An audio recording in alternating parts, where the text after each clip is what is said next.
IPL season 19-এর প্রথম match RCB versus Sunrisers, একটা ফাটাফাটি ম্যাচ যেরকম আমরা ঠিক এক্সপেক্ট করেছিলাম, ঠিক ততটাই এক্সপেকটেশন আমাদের কিন্তু ডাউন করেনি। হ্যাঁ, প্রথম দিকটা সানরাইজার্সের প্রথমের দিকের যে ব্যাটিংটা ছিল ওটা যথেষ্ট স্লো হয়েছে। আমরা ভেবেছিলাম যে অভিষেক শর্মা ওয়ার্ল্ড কাপের যে ফর্মটা লাস্টের দিকে ফর্মটা হোল্ড করেছিল সেই ফর্মটা নিয়ে আসবে, বাট আবার ও ফেঁসে যায়, ফর্ম কন্টিনিউ হয়নি। কিন্তু ঈশান কিষান ভাই, ঈশান কিষান কিন্তু সেই ফর্মেই আছে যেই ফর্মটাতে ও ওয়ার্ল্ড কাপে একটা কমা মেরেছিল, তো সেই ফর্মেই এখনও অবধি আছে। তো ঈশান কিষান একটা অসাধারণ পারফরমেন্স দিচ্ছে 80।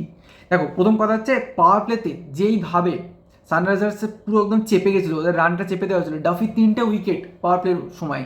তো ওই জায়গা থেকে ও 80 রান করে সানরাইজার্সকে একটা রেসপেক্টেবল, শুধু নয়, একটা খুব ভালো কম্পিটিটিভ স্কোরেতে নিয়ে আসা, ওটা কিন্তু একটা খুব কমেন্ডেবল একটা জব করেছে। আর অঙ্কিত শর্মা বলে যে প্লেয়ারটা লাস্টের দিকে ফিনিশ করলো, ও যেভাবে ছয়গুলো বের করছিল, সেইটার খুব বড় একটা কৃতিত্ব কিন্তু যায় এই 202 রানের টার্গেটের জন্য।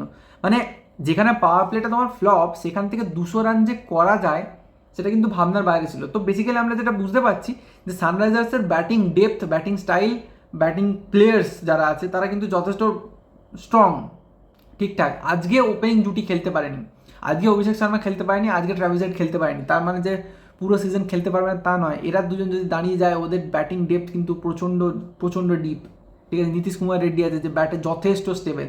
তো সেই দিক থেকে দেখতে গেলে আরসিবি এসআরএইচের যে ব্যাটিং লাইন আপ খুব স্ট্রং, কিন্তু ততটাই উইক আমার লাগলো ওদের বোলিং লাইন আপ।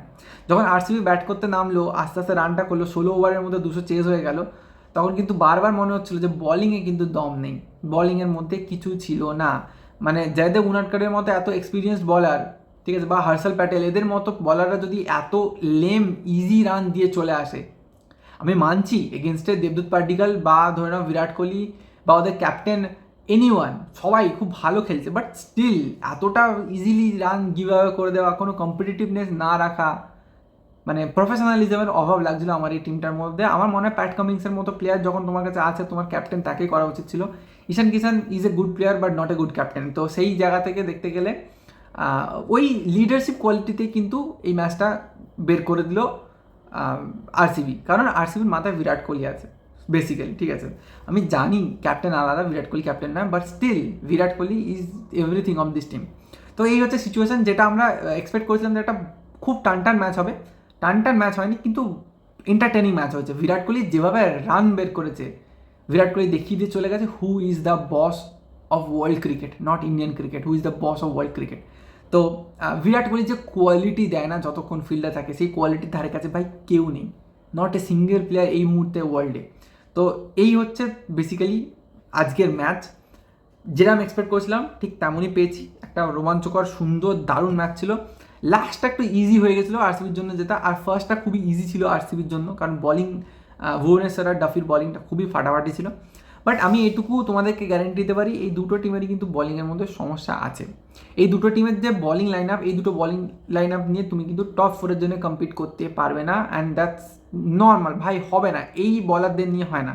আরও কোয়ালিটি বলার আছে। মুম্বাইয়ের বলিং লাইন আপ দেখো ভাই, ওদের কাছে কি নেই। তো এইরকম টাফ টিম, বড় টিমের এগেনস্টে যখনই কম্পিট করতে আসবে, তখন কিন্তু এই টিমগুলো ঝাড় খেয়ে যাবে। তো দ্যাটস ইট, এটাই বলার ছিল এই ভিডিওতে। পরের ভিডিও নিয়ে আসছি, যেখানে কলকাতা আর মুম্বাইয়ের ম্যাচটার রিভিউ আমি আবার দেবো। তো দ্যাটস ইট, চলো বাই, পরের ভিডিওতে আবার দেখা হচ্ছে।